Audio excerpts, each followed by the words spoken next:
In this video, I'm gonna teach you how to get Sin in Code of the Lamb. It's a very easy process, so make sure to follow along. Sin is a currency added in the Sins of the Flesh update on January of 2024. Sin is a separate currency which becomes unlocked upon the defeat of the third bishop. When a sermon is performed after this, a cutscene will play and the Sin Doctrine path will be unlocked. Sin is rewarded to the player if a follower's sin bar is maxed out and then absolved of their sin. In this video, I'm going to go over all of the ways in which you will be able to obtain sin. So, sin can be gathered in the following ways. First, performing either a rite of lust, a rite of wrath, or the gluttony of cannibals.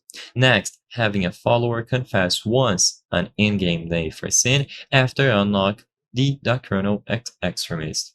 Next, defeating bosses during a crusade after unlocking the violent extremist trait may grant one sin.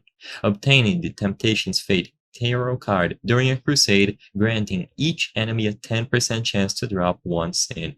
Having a follower drink at the drink house, performing a drum circle, hatching a baby follower with Born of Sin trait unlocked, and performing the Sinner's Pride, Rite of Lust, and Rite of Wrath ritual on a follower.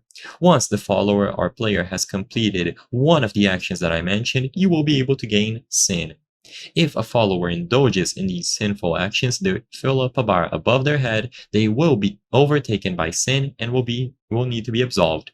Several traits also affect the sin generation, like hedonist, ascetic, and unrepentant. You will be able to produce sin faster by using these traits. And as long as you choose any of the methods that I mentioned, you will be able to acquire sin as a currency. I hope I was able to help you on how to get sin in Code of the Lamb. If this video helped you, please be sure to leave a like and subscribe for more very easy tips. Thank you for watching.